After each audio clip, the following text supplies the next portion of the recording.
What a contest mode. About 340,000 people tried, and only 4,000 succeeded. Salvation's Edge is officially the hardest raid in Destiny history, and rightfully so.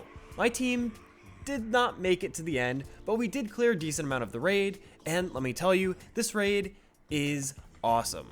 I honestly couldn't wait to talk about it, so here we are. My first ever design analysis video was actually about Root of Nightmares, and I really liked how I did that video, so I wanted to do it again. But this time, I didn't want to wait 6 months, and I also want to give each encounter its own video to make things a little easier to watch. And editing a 45-minute video takes a lot of time, if we're being honest. So I'll be taking a look at each encounter individually, giving an overview of the mechanics, then exploring the game design behind those mechanics. Today, we're going to, of course, be starting with the first encounter, Substratum. Hey everyone, I'm Rizeki, and welcome to my design analysis of the Substratum encounter from Salvation's Edge in Destiny 2. As always, thanks so much for checking out the video. If you enjoy this type of content and want to see more, don't forget to subscribe to the channel and leave a like on the video. Only about 10% of my viewers are actually subscribed, so you might not even realize that you're not. I'll be uploading each encounter design analysis in the coming days, and you won't want to miss when they drop. Also, before we jump in, I have a big announcement to make. I am now officially partnered with Advanced GG. Advanced is a gaming supplement that can help improve your gaming performance. Personally, my favorite is the hydration formula. It tastes great and has a great mix of vitamins, along with zero sugar to help me get through my gaming sessions. If you want to try Advanced out for yourself, we're running a limited time discount code, Rizeki30, to get 30% off your order through Thursday, June 13th. After that, you could use code Rizeki for 10% instead. If you're interested, head over to the link in the video description to check out Advanced for yourself, and don't forget to use code Rizeki30 or Rizeki at checkout. Thanks to Advanced for partnering with the channel. But with everything said, let's get right to talking about Substratum. Substratum is the very first encounter in Salvation's Edge, and it is quite the doozy. There are a number of mechanics that are introduced during this encounter, some of which are immediately important, some of which are used in every encounter, and some are actually previews of encounters yet to come. Like I did with my Root of Nightmares video, I'm going to be giving an overview of the encounter mechanics, then I'll analyze everything afterwards. You could choose to skip to the timestamp on screen now to skip the overview if you're already familiar with it. Okay, let's get to it. Substratum is a simple encounter at its core. Your goal is to collect pyramidal resonance and dunk it in the dark chest in the center room. But of course, there is more to it than just this. When you begin the encounter, all doors will close. A debuff timer will appear at the top of your screen, indicating the time limit on completing the encounter. You've got about 3 minutes to prevent the final shape. After a short delay, 2 rooms will open. This encounter requires your fire team to split into 2 groups, each one entering a different open room. Your first goal is to clear out adds as quickly as possible. Killing a Quantum Minotaur will spawn a Keeper of the Monolith in the opposite team's room. These Keepers will open a new doorway for the opposite team to continue through. Eventually, you will find Devotees of the Witness. On contest mode, these were overloads. Killing the Devotees will spawn the final important enemy, a Tormentor named Threshold Sentinel. Defeating the Tormentor will empower a Conductor and a plate in one of the side rooms. You will need to defeat a total of 2 Devotees and 2 Sentinels in order to empower both Conductor and plate sets. Conductors are one of the major mechanics in Salvation's Edge, and you'll see them return in future encounters as well. Again, staying with your 3-person team, you'll need to find the empowered Conductor and plate, which will be in different rooms but connected by a wire running along the walls. Stepping on the empowered plate will send a pulse to the Conductor plate. When the pulse reaches the plate, it will spawn a circular energy ring on that plate. If you step on the plate while the ring is visible, you will bounce the pulse back to the original plate, which will spawn a pyramidal resonance in each room that contains an active plate, as well as in the center room. You can spawn a maximum of 9 resonance per side, 3 for each bounce, with a maximum of 3 bounces. Messing up the bounce chain will spawn a subjugator, blocking you from sending any more pulses until it is defeated. You could only hold a maximum of 3 resonance at any given time. When you have as much spawned resonance as possible, it's time to activate the conductors. While you have resonance, shoot the center of the conductor to prime it. Once primed, have your teammate send a pulse back to your plate. Just like before, step on the plate when the circle appears to fully charge the conductor. When both conductors are fully charged, all players should return to the center room. Once in the center room, a Harbinger Subjugator will spawn. Defeating it will cause the dark chest to reappear from the beginning of the encounter. All players should then dunk the resonance into that chest. For each resonance dunked, the wipe timer will gain an additional 20 seconds for a maximum of 4 minutes and 15 seconds. Repeat this entire cycle a few times and the encounter will be complete. This encounter has a lot of moving parts, and actually really reminds me of the Riven encounter from Last Wish.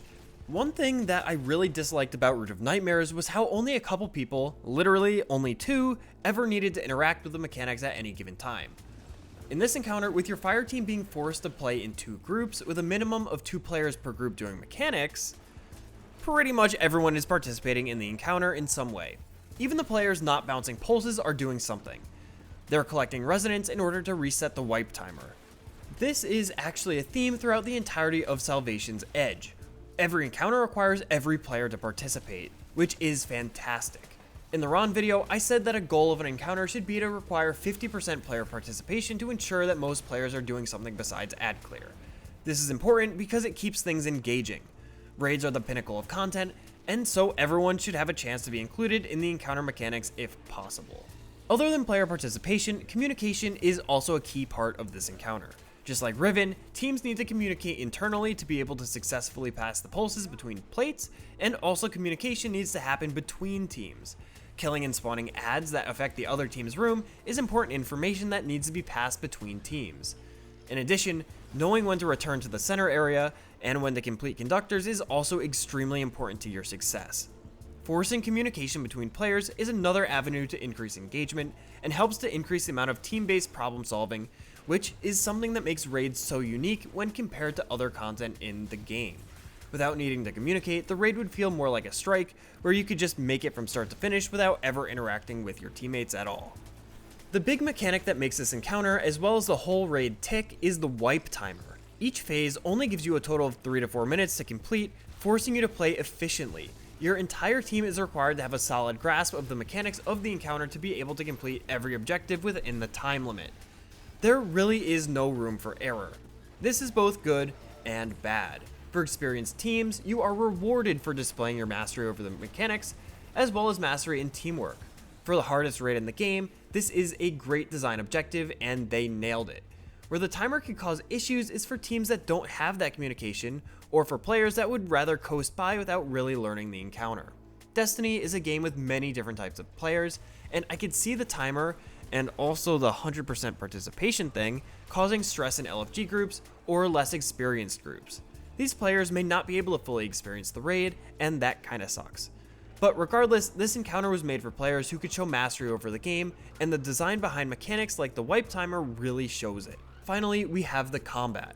What would an FPS game be without combat? And although this is more of a puzzle encounter, the combat is no slouch either. This encounter features both Vex and Dread enemies, and there being a high number of elites, mini-bosses, and also some sneaky supplicants as well. Each mini-boss is either a tormentor or a subjugator, and anyone who has played Destiny in the past year knows how difficult these enemies can be. I think more so than their difficulty is actually the amount of time it takes to defeat them. The wipe timer is the biggest threat in the encounter, so spending too much time on a mini-boss can make it impossible to complete a phase. The mini-bosses hurt, but their health bars hurt more. The actual combat challenge comes from the side rooms. Overloads, elites, and a ton of attendants can make things very difficult. While bouncing pulses, you have to deal with constant attendant spawns. If you aren't efficient in dealing with them, a weaver might just pull you away from the plate at the last second, causing you to miss the bounce and subsequently spawning a subjugator mini-boss. Above all else, this encounter is a test of your general ad clear and combat skills. If you are efficient at clearing out enemies, you will not only progress through the encounter faster, but you will also have less stress trying to complete mechanics at the same time. What I really like about Substratum is the level at which it tests a number of different skills you should have as an endgame player. Obviously your combat abilities, but also how well you and your teammates communicate, how well you understand mechanics, and how you could perform under pressure. And this is just the first encounter. It's a great setup for what to expect going into the later encounters in the raid. It was designed to test the skills of endgame players, and it succeeded.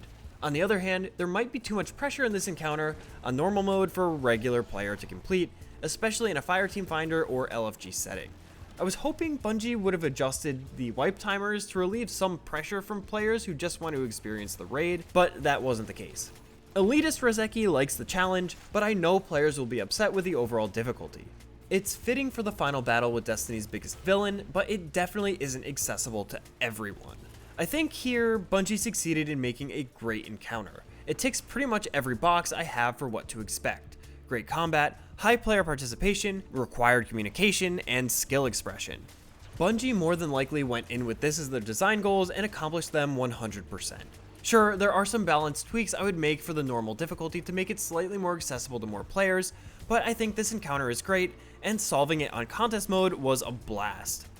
We'll have to see if the rest of the encounters in Salvation's Edge pass the bar set by this one. But what do you think? Do you like Substratum? Do you think it was well designed? Have you been enjoying Salvation's Edge if you've gotten the chance to play yet? Let me know either in the comment section down below or over in our Discord server linked in the video description. And if you enjoyed the video, don't forget to leave a like and subscribe to the channel. I'll be putting out the rest of my encounter analysis throughout the week, and you won't want to miss any of them. But I think that's all I've got for now. As always, I've been Rozeki, thanks for watching, and I'll see you next time.